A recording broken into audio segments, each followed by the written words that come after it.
Hi everyone, welcome to Swapna's kitchen. ఈరోజు ఈ సమ్మర్లో మనకి మంచిగా హైడ్రేటింగ్గా ఉండడానికి నేనైతే సూపర్ మజ్జిగనైతే చూపిస్తానండి. మరి ప్రాసెస్లోకి వెళ్దాము, వచ్చేసేయండి. ఫస్ట్ నేను ఇక్కడ కడాయిలో ఒక 2 టేబుల్ స్పూన్స్ జీలకర్ర తీసుకుంటున్నాను. జీలకర్ర మనము ఎంతైతే తీసుకుంటామో ధనియాలు దానికి హాఫ్ క్వాంటిటీ తీసుకోవాలండి. అంటే నేను ధనియాలు వచ్చేసి 1 టేబుల్ స్పూన్ తీసుకున్నాను. అలాగే మిరియాలు వచ్చేసి ఒక 6 తీసుకున్నాను. ఈ మిరియాలు మరి ఎక్కువ వేసుకుంటే మనకి ఘాటుగా ఉంటుంది, మజ్జిగ తాగేటప్పుడు మనం తాగలేమన్నమాట. సో నేను తీసుకున్న క్వాంటిటీకి 6 మిరియాలు అయితే కరెక్ట్గా సరిపోతుందండి. ఇక్కడ మనం వీటిని డ్రై రోస్ట్ చేసుకోవాలి. చూస్తున్నారు కదా వీడియోలో, మంచిగా చిటపటలాడుతూ స్మెల్ వస్తూ ఉంటుంది, వేగుతున్న స్మెల్. ఆ టైంలో మనము స్టవ్ ఆఫ్ చేసేసుకొని ఒక ప్లేట్లోకి తీసేసుకోవాలి మనము వేయించుకున్నవన్నీ. ఇప్పుడు నెక్స్ట్ అదే కడాయిలో ఒక గుప్పెడు కరివేపాకుని కూడా నేను యాడ్ చేస్తున్నాను. ఈ కరివేపాకుని కూడా మనం ఏంటంటే చక్కగా డ్రై రోస్ట్ చేసుకోవాలి, కలర్ చేంజ్ అయ్యేంత వరకు. ఇప్పుడు ఈ ఇంగ్రీడియంట్స్ అన్నిటి గురించి నేనైతే ఒక్కొక్కటిగా హెల్త్ బెనిఫిట్స్ కూడా మనం డిస్కస్ చేసుకుంటూ మన మజ్జిగనైతే తయారు చేసుకుందాము. కరివేపాకు అయితే ఆల్మోస్ట్ మంచిగా వేగిపోయింది.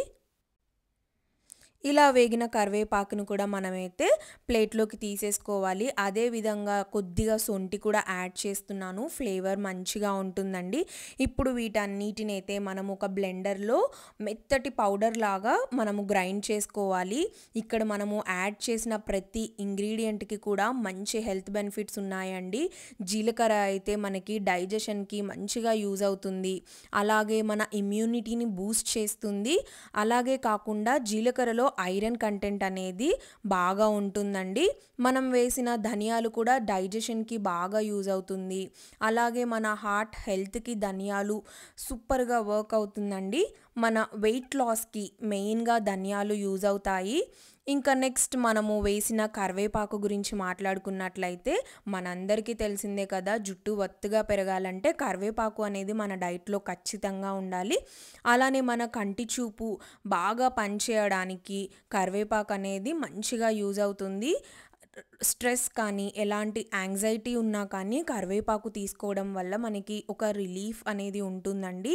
సో ఇన్ని హెల్త్ బెనిఫిట్స్ ఉన్న ఈ అన్నిటితోటి మనం మజ్జిగ తాగితే ఇంకా మన బాడీ అనేది ఎంత ఎనర్జెటిక్గా ఉంటుందో చెప్పండి. చాలా మెత్తగా మనము గ్రైండ్ చేసుకోవాలండి పౌడర్ని. అలా గ్రైండ్ చేసుకొని పక్కన పెట్టుకొని ఇక్కడ నేను ఒక గిన్నెలో 1 కప్ కర్డ్కి 3 కప్స్ వాటర్ పోసానండి. ఇది పర్ఫెక్ట్ కొలత. మనము ఈ మజ్జిగనే కాదు, ఎటువంటి మజ్జిగ చేసుకున్నా 1 కప్ పెరుగుకి 3 కప్స్ వాటర్ అనేది పర్ఫెక్ట్గా ఉంటుంది. మరీ చిక్కగా ఉండదు, మరీ పల్చగా ఉండకుండా బాగుంటుందండి కన్సిస్టెన్సీ అనేది. మంచిగా ఇలా ఒక కవ్వంతో మీరు చిలుకుకున్నారంటే పెరుగు గడ్డలు ఏమీ లేకుండా పల్చగా అవుతుంది మజ్జిగ అనేది.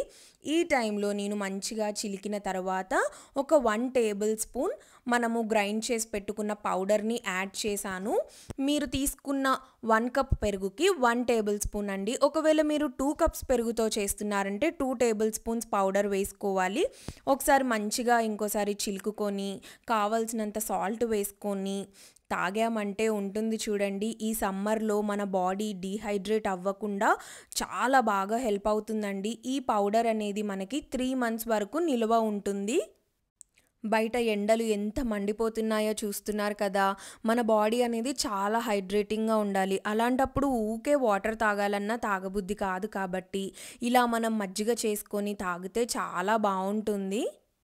ఒకటేసారి ఒక 2 లీటర్స్ అలా చేసుకొని మధ్య మధ్యలో తాగుతూ ఉంటే బాగుంటుందండి. మీరు కూడా డెఫినెట్గా ఈ సమ్మర్కి ట్రై చేయండి, హైడ్రేటింగ్గా ఉండండి.